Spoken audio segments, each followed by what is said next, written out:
My name is David Boffa, and my film is The Day We Split the Universe. The short is about a couple of individuals who meet each other and develop a relationship just through walking their dogs, and then the choice they have to make about how and whether to continue that relationship. And you also wrote this as well, didn't you? Yes, I wrote this. And did you film this recently? Was this shot during the last year or two?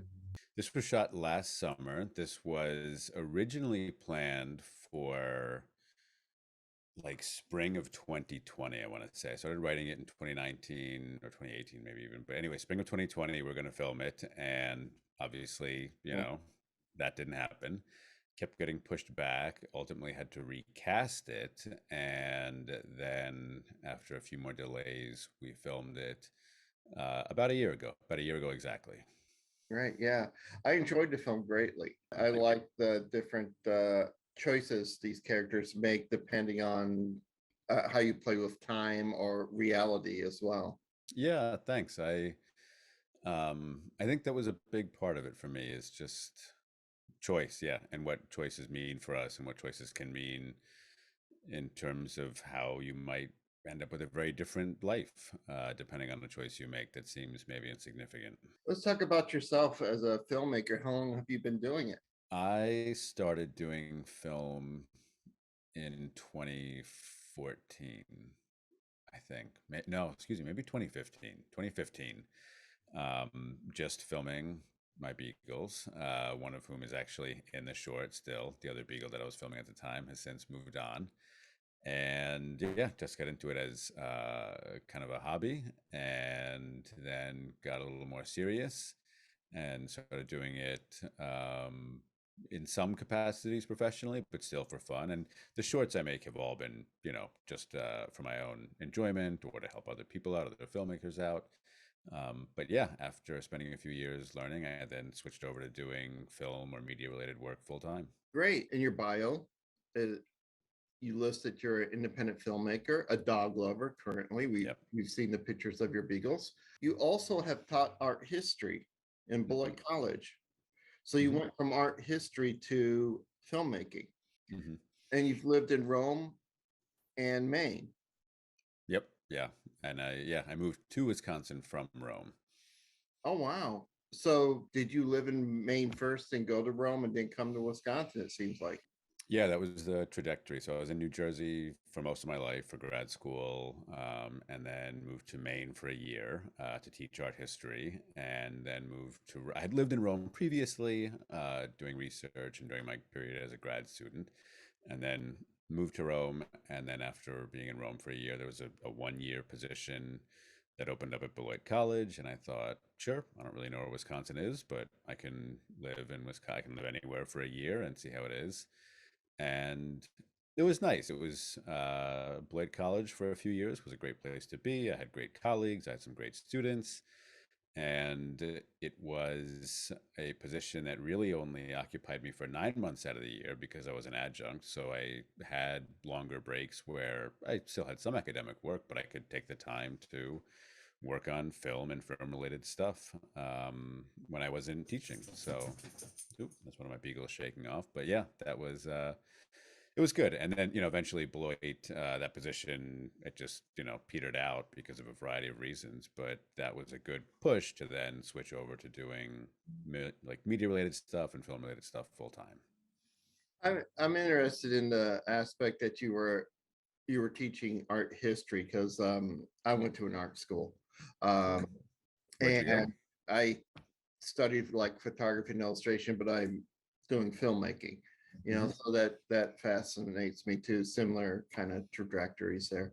But so here you are teaching art. At what point did you think I want to try like filmmaking or media of some kind?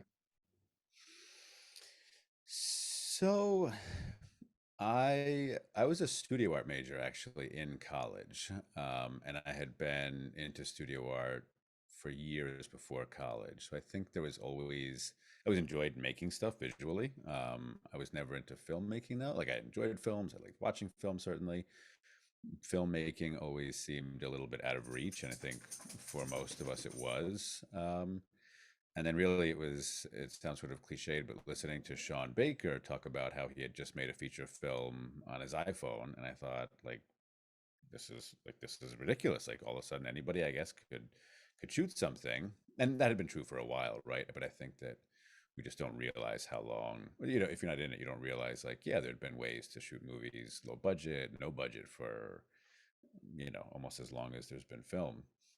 But yeah, it was just realizing that, wow, like, yeah, I have a really powerful camera with me at all times that I could use to just make little things. And so it was a good way to get back into making stuff visually and then practicing writing and whatnot, after maybe not doing it for a while because I was focused on teaching the history of art. How many films have you made before this? Um, are we talking like short narrative films that are uh, nonfiction, or rather fiction, basically? It doesn't necessarily have to be narrative. It could be documentary. It could be collage. It could be anything. Okay.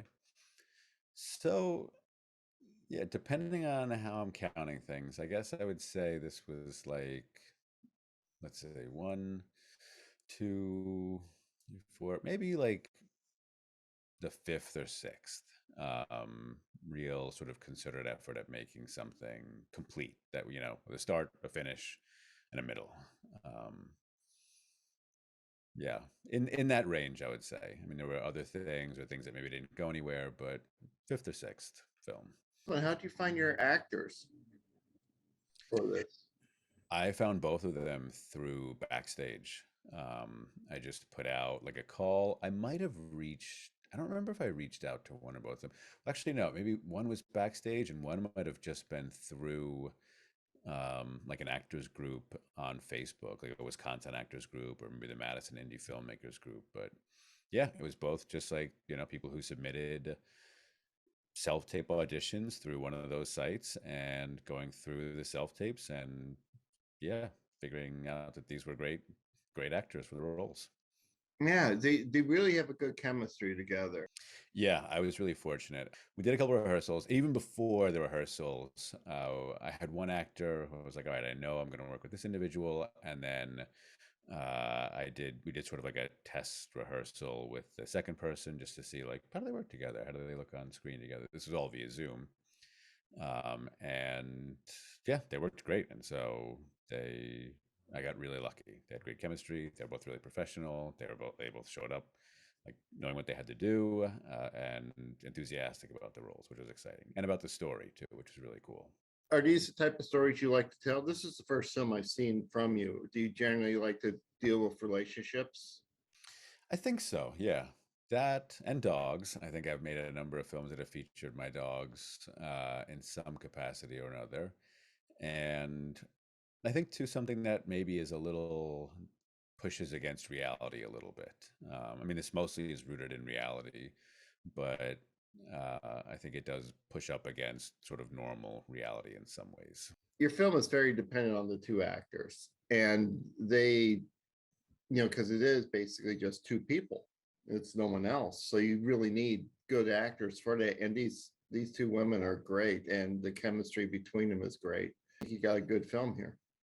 Thank you. Yeah, I appreciate it. I would agree too. Yeah, they really carry it. I mean, the dogs do maybe some acting, but really it's dependent on the two actors. And yeah, they're extraordinary. I think watching them, certainly when I watch, I am convinced by uh, what they're portraying. And editing it I was, in a great position of having tons of great takes, tons of great moments, and just getting to see them, yeah, work off each other on camera. So yes, it is 100% carried by them. And there are moments in it, I think too, that I know that like weren't necessarily written or conceived, but that were found just in watching their performances and realizing, like, I have to include this in the edit because that's a great moment.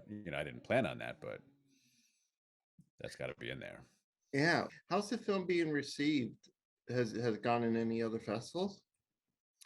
It's been in one other festival, I think. I know one other. This might be this. This is the second, or I think it's the second right now. Um, and it was received really well by the cast and crew. Certainly, everybody was really happy with it.